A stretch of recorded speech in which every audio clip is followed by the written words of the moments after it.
Assalamualaikum warahmatullahi wabarakatuh. Perkenalkan, nama saya Ikro Hidayat.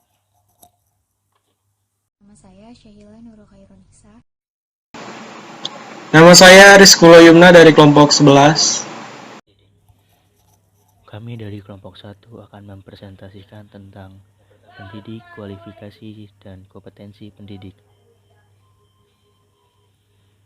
Selanjutnya, yang pertama saya akan membahas di sini tentang pendidik.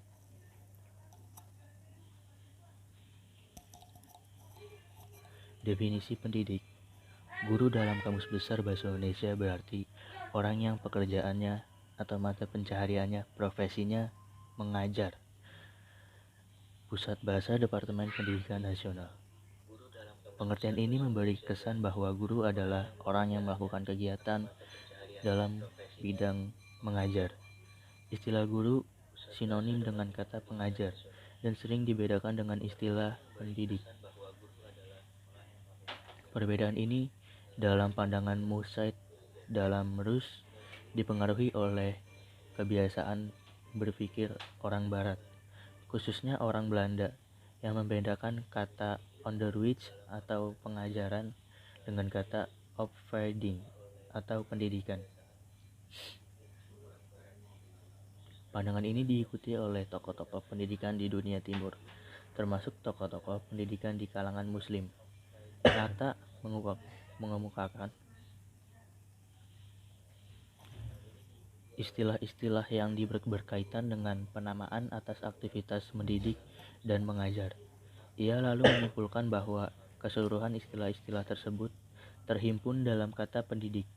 Hal ini disebabkan karena seluruh istilah itu mengacu kepada seseorang yang memberikan pengetahuan, keterampilan, atau pengalaman kepada orang lain. Selanjutnya ada tugas pendidik. Kemendiknas 2013 menegaskan bahwa tugas utama seorang guru antara lain sebagai berikut. Guru merupakan profesi atau jabatan yang memerlukan keahlian khusus sebagai guru. Jenis pekerjaan ini tidak dapat dilakukan oleh sembarang orang di luar bidang kependidikan. Tugas guru sebagai profesi meliputi mendidik, mengajar, dan melatih. Mendidik berarti meneruskan dan mengembangkan nilai-nilai hidup atau kepribadian. Mengajar berarti meneruskan dan mengembangkan ilmu pengetahuan dan teknologi. Sedangkan melatih berarti mengembangkan keterampilan-keterampilan kepada peserta didik. Di sekolah, guru harus dapat menjadikan dirinya sebagai orang tua kedua. Ia harus mampu menarik simpati sehingga ia menjadi idola para peserta didiknya. Pelajaran apapun yang diberikan hendaknya dapat menjadi motivasi bagi peserta didiknya dalam belajar. Bila seorang guru dalam penampilannya sudah tidak menarik, maka kegagalan pertama adalah ia tidak akan dapat menambahkan benih pengajaran itu kepada para peserta didik. Para peserta didik akan enggan menghadapi guru yang tidak menarik. Pelajaran itu tidak dapat diserap sehingga setiap lapisan Homo ludens, Homo puber, dan Homo sapiens dapat mengerti bila menghadapi guru. Selanjutnya, masyarakat menempatkan guru sebagai orang amat terhormat di lingkungannya karena mereka percaya dari seorang gurulah diharapkan mereka mendapatkan ilmu pengetahuan dan teknologi. Hal ini berarti bahwa guru berkewajiban mencerdaskan kehidupan bangsa menuju pembentukan manusia Indonesia seutuhnya yang berdasarkan Pancasila dan UUD 1945. Melalui guru pula masyarakat percaya bahwa 4 pilar kebangsaan yaitu Pancasila, UUD 1945, Bhinneka Tunggal Ika, dan NKRI dapat dijaga dan dilestarikan. Selanjutnya ada tanggung jawab pendidik. Tanggung jawab guru dan unsur pendidik lainnya bukan hanya sekedar dalam hal mengajar atau memajukan dunia pendidikan di sekolah, di tempatnya bertugas, tetapi juga bertanggung jawab untuk mengajak masyarakat di sekitar untuk ikut berpartisipasi dalam memajukan pendidikan di wilayahnya. Guru yang profesional akan tercermin dalam pelaksanaan pengabdian tugas-tugas yang ditandai dengan keahlian baik dalam materi maupun metode. Tanggung jawab guru profesional ditunjukkan melalui tanggung jawabnya dalam melaksanakan seluruh pengabdiannya. Tanggung jawab seorang guru profesional antara lain tanggung jawab intelektual, diwujudkan dalam bentuk penguasaan materi pembelajaran secara luas dan mendalam yang mencakup penguasaan materi kurikulum, mata pelajaran di sekolah, dan substansi keilmuan yang menaungi materinya, serta penguasaan terhadap struktur dan metodologi keilmuannya. Tanggung jawab profesi atau pendidikan diwujudkan melalui pemahaman guru terhadap peserta didik, perancangan dan pelaksanaan pembelajaran, evaluasi hasil belajar, dan pengembangan peserta didik untuk mengaktualisasikan berbagai potensi yang dimilikinya.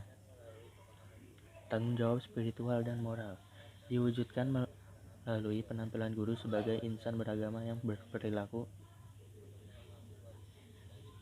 senantiasa berpedoman pada ajaran agama dan kepercayaan yang dianutnya, serta tidak menyimpang dari norma agama dan moral. Selanjutnya, tanggung jawab pribadi diwujudkan melalui kemampuan guru memahami dirinya, mengendalikan dirinya, dan menghargai serta mengembangkan dirinya dalam bentuk moral spiritual. Dan materi selanjutnya akan dilanjutkan pada Asyahilah. Selanjutnya saya akan menjelaskan mengenai kualifikasi. Dalam Undang-Undang Nomor 20 Tahun 2003 tentang Sistem Pendidikan Nasional, Bab 9 Pasal 42 dinyatakan bahwa 1. Pendidik harus memiliki kualifikasi minimum dan sertifikasi sesuai dengan jenjang kewenangan mengajar, sehat jasmani dan rohani, serta memiliki kemampuan untuk mewujudkan tujuan pendidikan nasional. Yang kedua, pendidik untuk pendidikan formal pada jenjang kependidikan usia dini, pendidikan dasar, pendidikan menengah, dan pendidikan tinggi dihasilkan oleh perguruan tinggi terakreditasi. 3. Ketentuan mengenai kualifikasi pendidik sebagaimana dimaksud dalam ayat 1 dan ayat 2 diatur lebih lanjut dengan peraturan pemerintah. Sejalan dengan Undang-Undang Sisdiknas tersebut, dalam Undang-Undang RI Nomor 14 Tahun 2005 tentang guru dan dosen, dijelaskan dalam bab 4 bagian ke-1 pasal 8 dijelaskan bahwa pasal 8 guru wajib memiliki kualifikasi akademik, kompetensi, sertifikasi pendidik, sehat jasmani dan rohani, serta memiliki kemampuan untuk mewujudkan tujuan pendidikan nasional. Sedangkan pasal 9 dijelaskan bahwa kualifikasi akademik sebagaimana dimaksud dalam pasal 8 diperoleh melalui pendidikan tinggi, program sarjana, atau program diploma 4. Di samping dua undang-undang tersebut berbicara kualifikasi guru di dalam Peraturan Pemerintah Nomor 19 Tahun 2005 tentang Standar Nasional Pendidikan, ditegaskan seperti tabel di bawah ini. Yang pertama, untuk PAUD, kualifikasi yang dibutuhkan seorang pendidik yaitu minimal adalah diploma 4 atau sarjana S1. 2. Latar belakang pendidikan tinggi di bidang anak usia dini, kependidikan lain, atau psikolog. 3. Sertifikasi profesi guru untuk PAUD. Yang kedua, itu ada kualifikasi untuk guru SD atau MI. Yang pertama itu kualifikasi akademik pendidikan minimum diploma 4 atau S1. Dan yang kedua, latar belakang pendidikan tinggi di bidang pendidikan SD atau MI, kependidikan lain, dan psikolog. 3. Sertifikasi profesi guru untuk SD atau MI. Yang ketiga, untuk SMP atau MTS. Yang pertama itu kualifikasi akademik pendidikan minimum diploma 4 atau sarjana S1. Yang kedua, latar belakang pendidikan tinggi dengan program pendidikan yang sesuai dengan mata pelajaran yang diajarkan. Yang ketiga, sertifikasi profesi guru untuk SMP atau MTS. Yang keempat itu untuk SMA atau MA. Yang pertama, kualifikasi akademik pendidikan minimum diploma 4 atau sarjana. Yang kedua, latar belakang pendidikan tinggi dengan program pendidikan yang sesuai dengan mata pelajaran yang diajarkan. Yang ketiga, sertifikasi profesi guru untuk SMA atau MA. Yang kelima, itu untuk SDLB atau SMPLB atau SMALB. Yang pertama itu kualifikasi akademik pendidikan umum minimum diploma 4 atau sarjana S1. Yang kedua, latar belakang pendidikan tinggi dengan program pendidikan khusus atau sarjana yang sesuai dengan mata pelajaran yang diajarkan. Yang ketiga, sertifikasi profesi guru untuk SDLB atau SMPLB atau SMALB. Yang keenam, itu sertifikasi untuk kualifikasi untuk SMK atau MAK. Yang pertama itu kualifikasi akademik pendidikan minimum diploma 4 atau sarjana. Yang kedua, latar belakang pendidikan tinggi dengan program pendidikan yang sesuai dengan mata pelajaran yang diajarkan. Ketiga, sertifikasi profesi guru untuk SMK atau MAK. Dari ke-6 kualifikasi ini dapat kita simpulkan bahwa minimum untuk menjadi seorang pendidik itu harus diploma 4 atau sarjana. Selanjutnya saya akan menjelaskan tentang kompetensi pendidik secara umum. Menurut Undang-Undang Sistem Pendidik Nasional tahun 2003 pasal 35 ayat 1 mengemukakan bahwa standar nasional pendidikan terdiri atas standar isi, proses kompetisi lulusan, tenaga kependidikan, sarana dan prasarana, pengelolaan, pembiayaan, dan penilaian pendidik yang harus ditingkatkan secara berencana dan berkala. Memahami hal tersebut sangat jelas bahwa guru yang bertugas sebagai pengelola pembelajaran dituntut untuk memiliki standar kompetensi dan profesionalitas. Hal ini mengingat betapa pentingnya peran guru dalam menata ruang kelas, isi dari pembelajaran, sumber belajar, dan mengelola proses pembelajaran itu, serta mengevaluasi seluruh proses pembelajarannya. Dari pertanyaan tersebut, maka bisa diartikan kompetensi itu dimaknai sebagai perangkat perilaku efektif yang terkait dengan eksplorasi dan investigasi, menganalisis dan memikirkan, serta memberikan perhatian untuk mengarahkan seseorang, mengemukakan langkah-langkah preventif untuk mencapai tujuan tertentu secara efektif dan efisien. Secara harfiah, kompetensi standar profesi guru mencakup beberapa poin, yaitu nomor 1, penguasaan materi yang meliputi pemahaman karakteristik dan substansi ilmu sumber bahan pembelajaran. Yang kedua, memahami terhadap peserta didik atau pemahaman terhadap peserta didik dalam berbagai aspek dan penerapannya, maupun dari kognitif, afektif, dan psikomotor. Yang ketiga, pembelajaran yang mendidik. Yang dimaksud pembelajaran mendidik ini pemahaman konsep dasar proses pendidikan dari bidang ilmu yang sedang dipelajari ya. Yang keempat, pengembangan kepribadian profesionalisme yang mencakup pengembangan institusi keagamaan dan kepribadian. Selain standar kompetensi profesi di atas, guru juga memiliki standar mental, moral, sosial, spiritual, intelektual, fisik, dan psikis. Perlu kita ketahui, guru adalah pendidik profesional yang tugas utamanya mendidik, mengajar, membimbing, mengarahkan, melatih, menilai, dan mengevaluasi peserta didik. Menurut Undang-Undang Nomor 14 Tahun 2005 tentang Guru dan Dosen pasal 10 ayat 1, kompetensi guru meliputi kompetensi pedagogik, kompetensi kepribadian, kompetensi sosial, dan kompetensi profesional yang diperoleh melalui pendidikan profesi. Yang pertama, kompetensi pedagogik. Poin pertamanya adalah menguasai karakteristik peserta didik dari aspek fisik, moral, spiritual, sosial, kultural, emosional, dan intelektual. Yang kedua, menguasai teori belajar dan prinsip-prinsip pembelajaran yang mendidik. Guru harus mampu mendidik seorang murid tentang teori belajar dan prinsip-prinsip pembelajaran yang mendidik terkait dengan mata pelajaran yang diampu. Yang ketiga, mengembangkan kurikulum yang terkait dengan mata pelajaran yang diampu. Terkait dengan pengembangan kurikulum, guru harus memahami prinsip-prinsip kurikulum terlebih dahulu untuk memahami apa itu pembelajaran. Yang keempat, menyelenggarakan pembelajaran yang mendidik. Yang kelima, memanfaatkan teknologi informasi dan komunikasi untuk kepentingan pembelajaran. Pada zaman modern ini, guru harus mampu memanfaatkan teknologi informasi dan komunikasi dalam pembelajaran yang diampu. Yang keenam, memfasilitasi pengembangan potensi peserta didik untuk mengaktualisasikan berbagai profesi yang dimiliki. Yang ketujuh, berkomunikasi secara efektif, empatik, dan santun dengan peserta didik.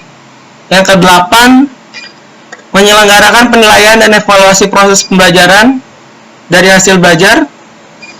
Yang kesembilan, memanfaatkan hasil penilaian dan evaluasi belajar untuk kepentingan pembelajaran. Yang kesepuluh, melakukan tindakan reflektif untuk peningkatan kualitas pembelajaran. Yang dimaksud dengan reflektif ini, guru mampu merefleksikan terhadap pembelajaran yang sudah dilakukan sebelumnya oleh peserta didik dan gurunya itu. Untuk kedua, kompetensi pembelajaran ada beberapa poin juga.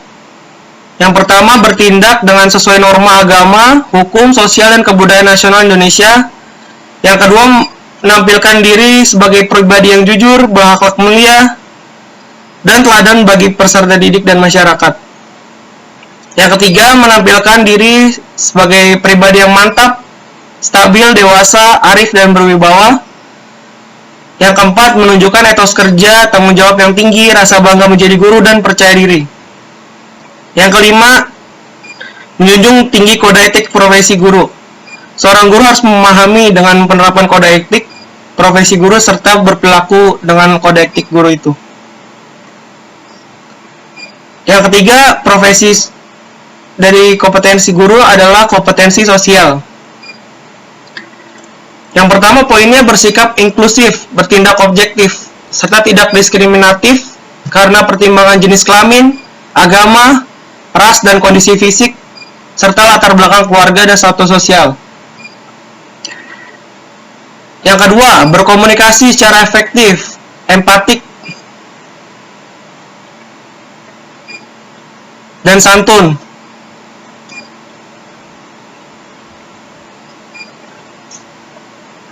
Yang ketiga, beradaptasi di tempat bertugas.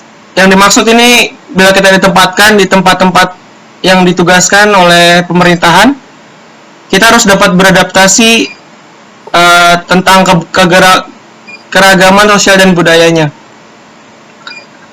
Yang keempat, guru harus mampu beradaptasi dengan lingkungan tempat kerja dalam rangka meningkatkan efektivitas sebagai pendidik. Ini masih masuk yang ketiga ya, berarti masih kesinambungan. Yang kelima, berkomunikasi dengan komunitas profesi sendiri dan profesi lain secara lisan ataupun bentuk lain. Yang keenam, guru harus pandai berkomunikasi dengan teman sejawat, profesi ilmiah, dan komunitas ilmiah lainnya melalui berbagai media dalam rangka meningkatkan kualitas pembelajaran. Yang terakhir itu ada kompetensi profesional. Di sini poinnya, guru harus mampu menguasai materi, struktur konsep, dan pola pikir keilmuan yang mendukung mata pelajaran yang diampu. Yang kedua, menguasai standar kompetensi dan kompetensi mata pelajaran yang diampu. Menguasai kompetensi dan standar kompetensi mata pelajaran yang diampu. Maksudnya, guru mata pelajaran harus senantiasa memahami standar kompetensi untuk selalu memahami apa yang sedang dipelajari yang di kelas. Yang tiga, mengembangkan materi pembelajaran yang diampu secara kreatif. Sudah jelas ya, kita harus kreatif sebagai guru. Yang keempat, mengembangkan profesionalan secara berkelanjutan dengan melakukan tindakan reflektif. Mungkin segitu aja untuk presentasi dari kelompok 11. Mohon maaf bila ada kekakuan atas pembicaraan dari kelompok kami atau patah-patah kata. Kurang lebihnya mohon maaf. Wabillahi taufik wal hidayah. Wassalamualaikum warahmatullahi wabarakatuh.